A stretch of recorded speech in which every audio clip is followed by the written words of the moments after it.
it changes my whole demeanor. I don't want to be a senior VP. I want to be a guy who comments on the Squatty Potty. I'm like, oh God, Amazing. people are going to be like, I want senior VP comments. Horrible.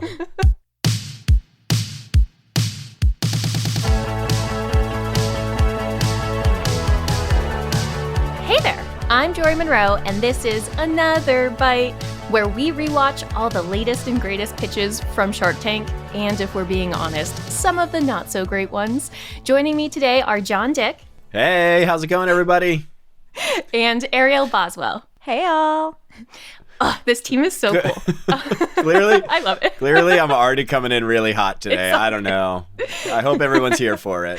So today we're going to be talking about a great way to bring play and crochet to your day, a product that lets you just whine about it. And first, we've got actually a product that is in the business of helping you do yours. You know it, we know it. Next year is creeping up quick. If you want to win inside your niche in 2024, you need tech that puts you in the pilot seat. The new HubSpot Sales Hub will help you close out the year strong and kickstart your success in 2024. Teams can collaborate on every inch of the customer journey and keep operations running smoothly with comprehensive prospecting workspace and powerful sales analytics tools that keep data connected across teams. And with over 1,400 integrations, there's a ton of ways to mix in new features. So finish out Q4 strong and gear up for the new year with HubSpot Sales Hub. Learn more at hubspot.com/sales. So first up in the tank, we've got Squatty Potty. And when I tell you I was so ready for this pitch because my husband uses Squatty Potty religiously, I was surprised it was even a Shark Tank product. So Bobby Edwards and Judy Edwards are a son and mom duo. They really lean into the family narrative throughout their pitch.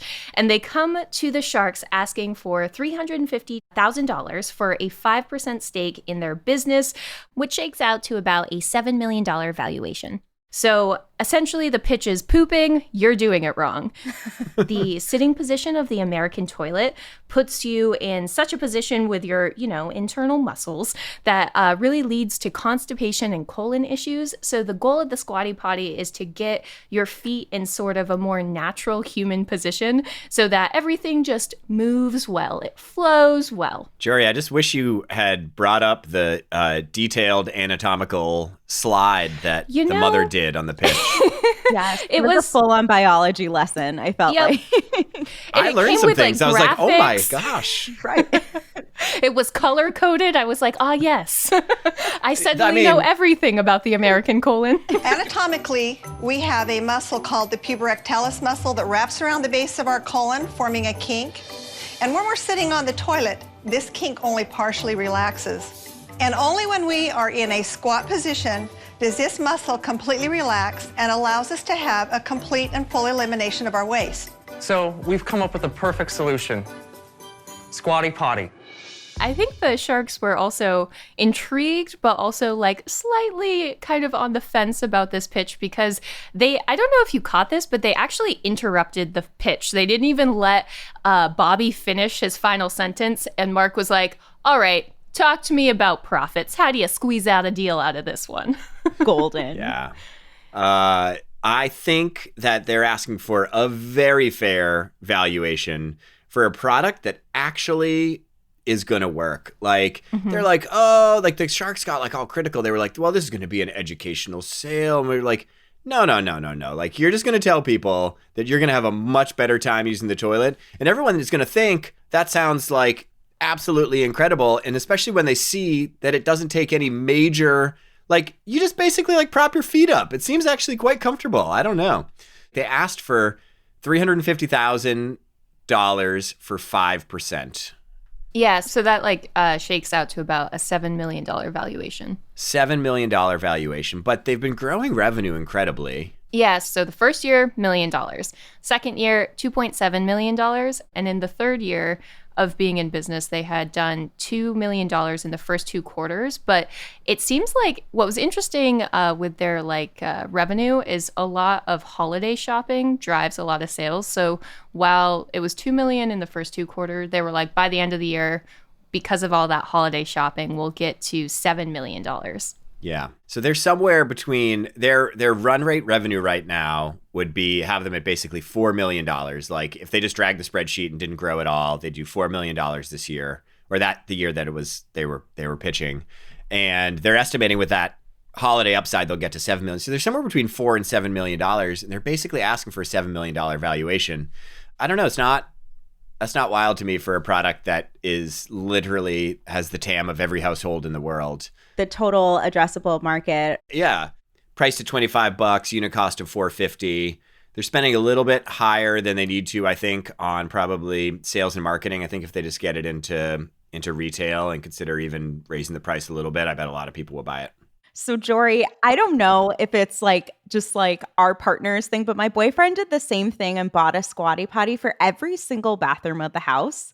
Literally, that's like, he's all about optimizing time, getting things done. Efficiency is like, engineering life. But like after like personally using it, I'm like, it does make a difference. But if I was someone that never utilized this product before, I'd be like, this is weird.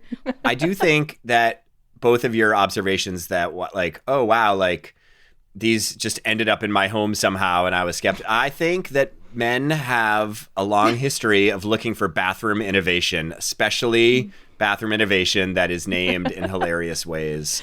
Dude wipes were a massive hit for a while, right? Mm-hmm. And I think with just the right promotion on the right podcasts and the right YouTube channels, I think they could basically reach an entire population of people with disposable income who want bathroom innovation, and I think it'll do incredible. And that seems like a little bit what they were doing, right? Like they had mentioned that they were like on Dr. Oz, which is like that daytime like TV show that talks about like health and wellness. But it seems like they're still they were at the time at least like leaning into the distribution channels of people that might be interested or at least just like made aware of this type of product too. Yeah, they were on Howard Stern. They were talking about, which seems like a very good fit for it. And I actually think Howard Stern actually pushed it a lot. Like I think Howard Stern actually pushed it to like, yeah, pretty. It pushed it to the next level. And what did it do, John? Pushing. Oh my gosh. I started talking about pushing it, and then it was like I can't talk about that. Anyway. Yeah, I think Howard Stern's a perfect fit. I think they could, for not a lot of money, get massive distribution on it. Yeah. Yeah, I mean, good PR, that really does drive kind of that buzz and awareness and market. So I think what's interesting is they were able to take that good like publicity and actually make it into something like longevity wise. Because I feel like that's always such a trouble with like virality. You like have that moment. You have like a lot of eyes on like your product or your service or your business. And it's like, how do you actually keep that going into something? So. Yeah. So let's talk about their go-to-market because it's basically they're like, hey, right now we basically sell direct to consumer through a little bit of advertising. I think they're actually paying Howard Stern for his promotion of it. They were. Yep. I think it took on enough of a life of its own that he might have just continued to push it, Ariel. Like I'd actually be interested to know like what % they paid for and what % they didn't. But that's like their only distribution channel. And what's interesting is they're like, we want to go into the medical device channel. Mm-hmm. And I was like, that to me, like, that doesn't scream out to me as the channel where they're really going to succeed. It feels like retail is actually the place that they're really going to crank. And I think in truth, it just makes it like easier to poop. And they should maybe just like lean into the more functional benefit than like the medical upside of it. Everybody poops. Get your device. I'd reposition them a bit. They really tried to go in from like the FDA like approval angle too, which I thought was a very interesting play when it's like, no, it's a universal I think the TAM is so much bigger, even though I think the thing is if you go a medical device path, you can charge much more, right? Because it gets caught up in the whole medical, I don't know do they call it the medical industrial complex? That feels like. They should. You know what I mean? It gets caught up in that whole medical industry and all the price gouging that happens there. So in theory, they could charge more per unit, but I feel like the TAM is just so much smaller if they go that way. To your point, Ariel, like this is a universal problem, and focusing it that way would be much more successful for them. In terms of like the deals while they were on Shark Tank, so it started with Kevin. He offered $350K for 10%. I always like it when the sharks like up the ante where they're like, that's chump change, 5%, I would never. Rob and Mark went out. Barbara was like interesting. I think Barbara gets some of those comments in where she's like, "You seem disingenuous. I'm not going into business with you." Yeah. But it was then Lori who kind of takes up the bidding game at $350 for 10% as well. And I think they really were like, you need to be careful with your negotiation here because you both want the shark partnership that will get you to like get those phone calls answered with like the FDA compliance kind of conversations. But you also want us to go in for 5%. So ultimately, they did end up taking Lori's offer, so that $350K for 10%. So it was a successful shark deal. Yeah. I love how Mark called it out. And Mark is like always like one of my favorite sharks because I feel like he genuinely, not to say that the other sharks don't, but I feel like he takes that extra step to like make sure like, hey, are you thinking this through? Or even if he's out of a deal, he'll still like offer advice. And I love how he still kind of, puts himself in the position of the entrepreneur. And I always just really appreciate whenever he like calls that out when things are really like in the heat of it with the sharks. Yeah. Well, there's two mistakes that I think the entrepreneurs made here, the Squatty Potty family made here. One is that I think it was actually asking for 5%. I think, this is just, if you've watched any Shark Tank, like 10% is like, that's what really gets them interested. That's when there's blood in the water. Table stakes. Yep. And it's like, so they got to 10%, but without raising the amount. They should have said like, okay, cool. Instead of, asking for $350,000 for 5%, they maybe should have asked for like, I don't know, $450,000 or $500,000 for 10%, right? And just like kept a little more value for themselves. I think that was one error. And the other error was actually, I think if you are rolling your mom out to pitch, you gotta make her the hero. Make her work. Moms are incredible. Moms are incredible. It's so much easier for the sharks to say no to that guy than to say no to a mom. I think they should have leaned much harder on Judy. I think if Judy had been driving the negotiation, I think they would have had more offers on the table. And that's not just because Barbara had that weird reaction to him. I just think that was a strategic error by them, and she should have been the face of the whole thing. Especially because in the beginning, like part of their pitch was like, we're a family you want to work with, right? And then they just didn't lean on that ever again. So it felt like kind of like discontinuous narrative as they started to go into the pitch. Well, listen, as a guy named John, I'm all in on this. I am just so all in on this toilet innovation. Well, don't worry about Judy because Squatty Potty is not going anywhere anytime soon. Squatty Potty is one of the biggest success stories in all of Shark Tank history. So when they came back for another update in season 11, which was just before the pandemic in like 2020, they had $250 million in sales. Yeah. So they have become like gigantic. In 2021, they're flush with revenue. The juice was worth the squeeze. Oh my God. Actually, John, I like yours better. So in 2021, Squatty Potty was acquired by consumer product company Atarian for $31.1 million. So it's safe to say that Squatty Potty is number one in the number two business. Oh my gosh.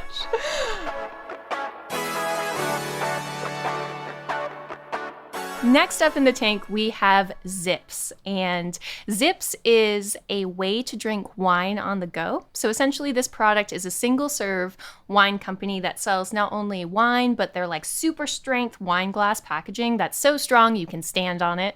So the founder, Andrew McMurray, comes to the Sharks asking for $2.5 million for a 10% stake, which puts it at a $25 million valuation.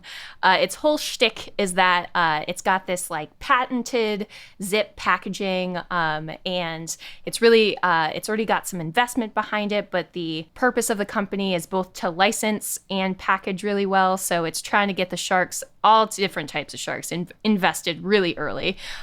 So thinking about ZIPZ and our single serve wine, what do we think initially of this product? Can I just say, I've never seen someone with so much confidence just stand on top of a wine glass before. Like, I wish I could embody that, like, trust and faith in the product. This glass is actually so strong that I can stand on it. Oh my God. Wow. Wow. Wow is right. I also feel too that the serving sizes, I don't know about you all, but when I'm like out with friends, they know that I like to have a BG pour, which is called a big girl pour. I don't like to have a little bit of wine. Like if I'm gonna enjoy wine, like I want a BG pour, I want a lot of wine. And I was just like, this single serve, it's not for me. It's not cutting it out for me. I don't know. That's totally fair. I think the serving size was kind of small, right? Like it was like the cup of your hands, barely anything. It was wine for ants. What is this? It was very full though. Like, to be clear, like as soon as he tried to get that foil off, it was like splashing out. I was like, it seems like a very, very flawed design. Like, if you want single serve wine, in theory, you are getting it for on the go. But assume most people at home are not bringing home a Zips to like sit at their counter and watch TV. They're cracking open a box of Franzia or whatever if they're sitting at home watching their TV. A box of Franzia? No, John. I hope not, John. No? Absolutely not. Do I have isn't that a BG pour? No, I mean, it's a BG box. Quality, not quantity. Oh, well. I mean, who knows on the quality? I mean, you know, I think Mr. Wonderful made this point. 95.5 or whatever percent of people in America do not drink good wine. They drink Franzia. That's what they're drinking. $2 Chuck. I can't hang with those people. True. No. I am so uninterested in this product. I think if you're going to innovate on packaging for wine, you would think about it entirely differently, right? Like you actually would think about like, where are people trying to drink this? Like what package makes more sense? Like, can I produce something way cheaper? It feels like I don't know of anybody who's been like, you know what my problem is with single serve wine? It's not in a wine glass. Like nobody has said that problem to me. And I think that's my fundamental issue here. Besides the fact that it was one of the most confusing pitches I've ever heard. It was super unclear what was happening with the patents. It was super unclear what the business strategy was. And it was super unclear why sharks would be interested in it. Other than Kevin, who I guess really just was like, I'm trying to do a wine deal with Costco. And maybe this will get it over the edge, is to bring some patented technology to the table. Yeah, I was going to say when it finally got to like the sharks point and like the back and forth, like Kevin really knew his stuff. And I think, you know, as like an everyday viewer, I was just like, whoa. There's a lot of jargon being thrown out here right now. Like, but something that he did bring up that I thought was interesting was, what did he say? He had 25 investments and 6 like advisors or like sporting professionals that were working with this startup, which just to me seems like a lot of folks for what he was asking for and kind of where his sales have been at. $8.5 million in investments before even coming to the Shark Tank. Yeah. That was a lot. Like it feels more like, well, I mean, it's like a little more comparable to like a technology company seed round Series A. Like you'd be like, oh, like, okay, I took a seed round of basically a couple $1,000,000 from some friends. And now I'm coming out to raise, you know, a next round. Even more. Yeah. I struggle with that. I struggle with that a lot. It seems like Kevin basically was like, I should do this deal because I think it's going to help me. There's clearly some blocker with him getting into Costco, and he thinks this is the edge. Otherwise, he wouldn't be doing this deal.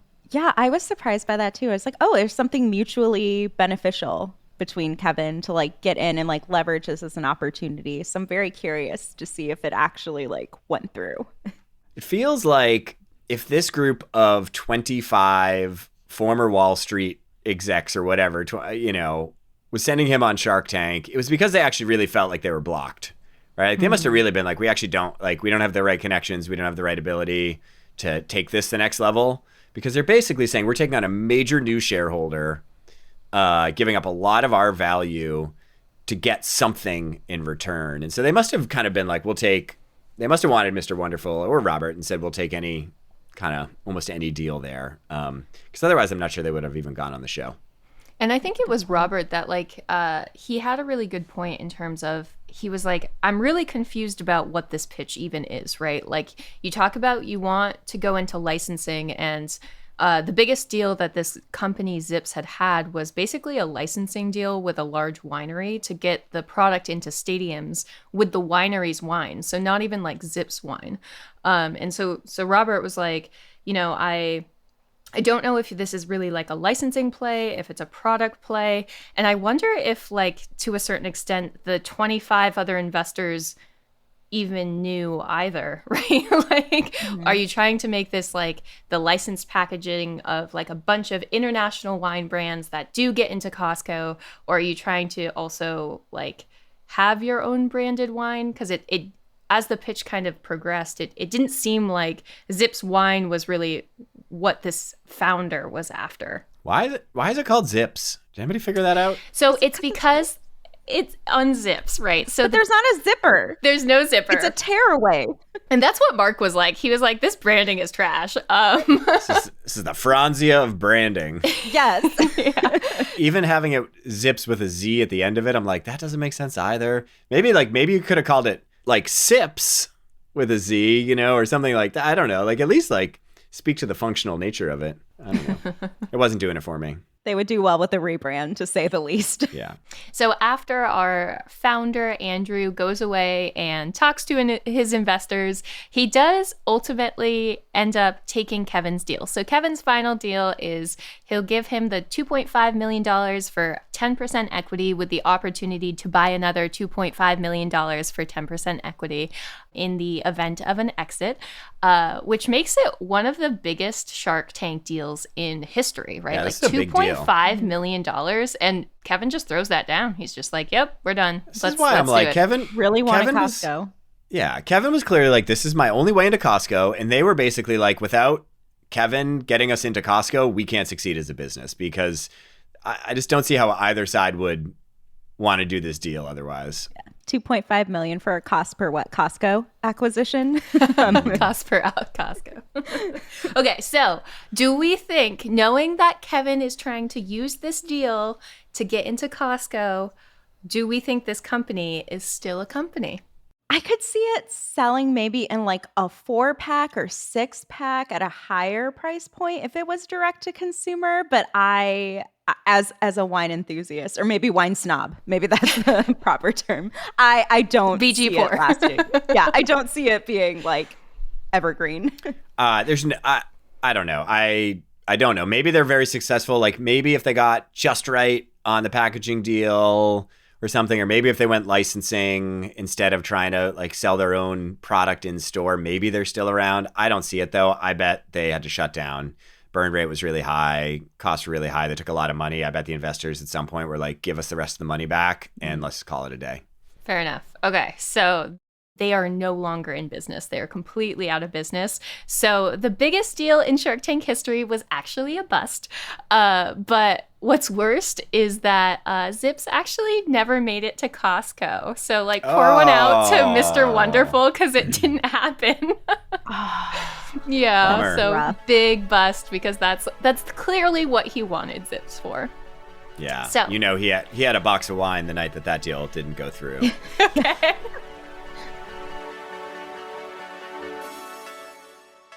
All right, so finally in the tank, we have Woobles. So this actually came from Adrian and Justine, who are essentially selling beginner kits for people to learn how to crochet these cute, adorable little animals. They also have a really interesting online education strategy. They see themselves as an education company on top of like a consumer product. So they come asking our sharks for $250,000 for a 5% stake, which puts Woobles up to a $2.5 million valuation. And yeah, it's kind of like this cute little brand to teach everyone how to learn crochet. So very different type of product than both Squatty Potty and Zips. But what did we think of Woobles and their pitch? Hey, Jory, could I ask you maybe we don't do this on the pod very often, but what if we start with you? I don't want to reveal your actual identity in the world, but Jory is an online educator professionally for a living. You educate people. Why don't you start? Tell us. Yeah, definitely.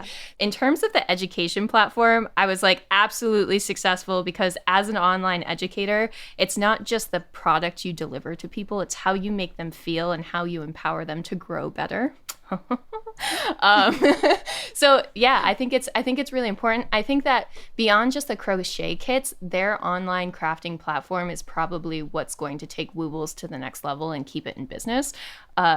These crafting kits, I think, are really hot right now. They continue to be after the pandemic, at least in my social circles. So I totally get that there's a big call for adults to want these types of products, not just kids, although that's definitely a market. Thanks for sharing that. Yeah, I thought they have tapped into something that, Jory, I think you were completely right. Two incredible things at the same time. One is actually like our need to create, and it does it in a way that like has an incredible education platform that actually helps you learn it really well. Feels like a 1 + 1 = 3 kind of situation there. The minute I saw them, I was like, these are so cute. I was actually distracted. I had to rewatch the first half of the pitch over again because I was like, these are adorable. Oh my gosh. And like realistically, they are not asking to try and take advantage of a shark here. Like it seems like they don't even need the money, right? And so they're asking for a very fair valuation based upon their $5.3 million of sales, asking for a $5 million valuation, you know, and they've got amazing margins. It feels like they're not like they really need the expertise of the shark, it seems like, which is always like a good situation to be in as an entrepreneur. I think makes the sharks also like, trust them a little bit more too and get more excited about the deal. Yeah, I thought their transparency was really interesting, right? Because they were like, we have valued ourselves essentially lower than what we're actually worth because we're coming to you looking for that licensing, looking for that wholesale opportunity, looking for that mentorship. And I feel like if the sharks weren't all in on it at that point, like hearing why they were actually there and being so transparent helped them all kind of sit up a little bit like, okay, like we hear you, we're here for you. I was curious in terms, they started to get into like cost per acquisition. So they had they were spending 20% of revenue on advertising. They had a blended cost per acquisition of $16. The average order value was $57. Let's talk about those numbers just real quick. Yeah, that $16 cost per acquisition, assuming if they're running on like programmatic like display or social media, like that's great to have a cost per acquisition like that. Usually it's, you know, within like $20 or $30. I've seen like cost per acquisition go really high for certain like digital services and like kits and stuff. So I was really surprised to hear like that shows me that there's like the demand is there. They're really, you know, selling in based off of what they have, with the proof points that they have are really strong enough to get folks, you know, invested. And yeah, I was very surprised by that cost per acquisition. Yeah, I was just trying to do the quick math on it. So they basically say, what do they spend? $16 was their CAC. Mm-hmm. So one framework to evaluate whether that cost per acquisition is reasonable or not is to look at what you call like an LTV to CAC ratio. Basically, like what's the lifetime value of a customer divided by the customer acquisition cost. And you certainly want it to be above. You certainly want it to be above 1 for sure. But I think you would want to be in a healthy spot of probably like 2 to 3x, so you have money to run the rest of your business, particularly as you're growing. And so they come out at like basically a 3.5. Oh, nice. Okay. Like, so if you just assume nobody that bought it the first time comes back and buys it again, then it's $57 lifetime value. Divide that by the $16 CAC, and you basically get 3.5 multiple there. I would actually assume that the LTV is higher. I bet a bunch of people come back and buy more kits. I bet a lot of people gift them once they try them. If the quality is good, which the quality seems to be really good. Yeah, I think they said on average their customers purchase like 2 kits at a time. Which is at a time. Amazing. Which gets them their like $57. Yeah. Yeah. I think they're right on the money, which is like the thing we need is licensing. We need the Disney characters. Everybody we wants need to Baby sit. Yoda. We need Baby Yoda. Heck yeah. Do you know how many people would have been crocheting Baby Yoda? So many. So many. Yeah. So I think what was interesting too is they really also seem to be really invested in keeping it to crochet. Like I definitely see like the future of this platform growing to the many different types of crafts that people can learn. But it seems like they're also really focused on like perfecting this one area before branching out too quickly. Which I think is really smart. You know, I think we even saw it with like the zips. What are you trying to accomplish? Too many Are you things. trying to be packaging? Are you trying to be actual wine? Are you like what are you trying to do? So I always appreciate when at least an entrepreneur is like, you know, hey, this is my focus. I built this up and this is really well thought out. The foundation's solid before expanding or talking about like product expansion. Yeah, and I think the thing about video-based education that is really interesting is that I do think actually like brand carries a lot of weight. In the sense that if you trust a brand to educate you, like you put the time in to learn it. You can look at like Khan Academy as a interesting model, right? Where like essentially just started out doing high school math or whatever, or even I can't remember, middle school math or something. And now the catalog of stuff is just massive. And I feel like so many people rely on them to learn very, all sorts of things related to their career and their life and everything. So I don't know. I think it's smart to do something well. I think it's fun to come in with a fun angle on it to do it. And then I hope that they do expand. Definitely. So getting into the deals of this episode, we kind of had a bit of a feeding frenzy here, right? Because you had Kevin come in, kind of standard Kevin, $250K for 10%, kind of interested, but not blowing them out of the water. But then we started to get this interplay between Barbara and Lori, right? So Barbara was first on the table. She said, okay, I'm going to give you $300K for 10%. Lori immediately matched that offer. So then Barbara was like, all right, well, I will give you $350K for 10%. Lori jumps back in, all right, $300K for 8%. And my mentoring is worth it, which is kind of like a little knock at Barbara. But what I thought was the most interesting is the sharks started to partner up. And at the entrepreneur's request, right? Like Yeah. they were like, how about two sharks go in together? Which I think is always awesome. I love that. Yeah, they were a little sharky themselves. Yeah. I was surprised to see them go in together at anything under 10%. I feel like anytime you ask a shark for under 10%, it's just straight up offensive to them. So I was like, okay, like now like, the sharks are really invested. Like I kind of have the upper hand at the negotiation table, which I think that's exactly like what they caught on to, and they like leaned into that. Yeah. So Barbara teamed up with Mark for $350K for 6%. Lori then teamed up with Robert for $450K for 6%, which was quite upping the ante just a little bit. But the founders, as you mentioned, Jon, like they really knew that they wanted not just a combination, but a combination of specific sharks. So they asked, hey, Lori and hey, Mark, in your different partnerships, would you do it? Lori and Mark immediately jump on it and they're like, deal. $450K for 6%. It's done. And of course, our founders take that deal. Poor Barbara. She looked so visibly shook at the end of the segment. She really did. Just like completely undercut by a fellow shark. And Mark completely threw her under the bus. I think they wanted the sharks. I think they knew they wanted sharks. That's why they wanted to get multiple sharks. They didn't need to come on the show. They didn't need the money. They need the connections. It'll save them a bunch of time. I think, Justine coming from, being the head of user experience for Google Classroom. And then Adrian mentioned that he was once upon a time like one of the youngest directors trading equity on Wall Street. You have two like really smart entrepreneurs coming into a business because crochet gave them confidence, and taught them that it's never too late to learn a new skill. You need to always be learning. Jory, hearing you talk about their story again reminded me of that comment about the youngest director on Wall Street. That almost knocked me out of the deal. I was almost like, oh, hell no, I don't want to work with these people. I don't need comments like that. No, I don't want to work with that guy. Almost knocked me out. But he's a prodigy. I don't want to hear about a Wall Street prodigy. That's the kind of information you keep like hidden. You don't tell people that. But he was a Wall Street prodigy because he was chasing someone else's definition of success, Jon, and he broke away from it. How could you not relate? Yeah. I don't know.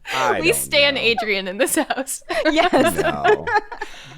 Okay, so as we wrap up today's episode, quick question. Of these products, who do you think wins today's episodes? We've got Squatty Potty, we've got ZIPZ, and we got Woobles. I mean, Squatty Potty, hands down. I was trying to think of a good pun, but I can't. But Squatty Potty for sure. A crap load of success. That's a crap load of success. Jory.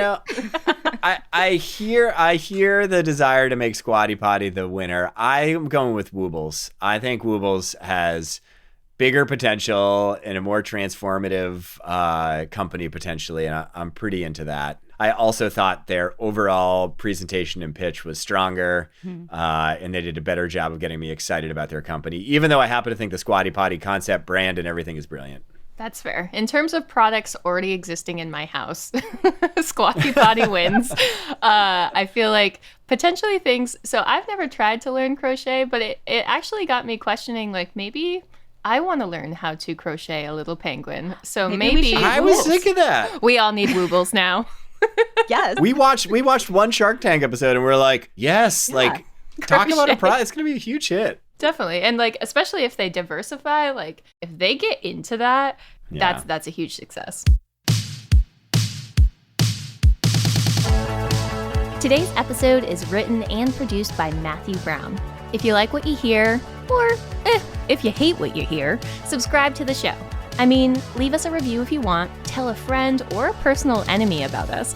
But honestly, hitting that subscribe or follow button is really the most helpful, favorite person of mine thing you can do. We'll see you in the tank next week for another bite.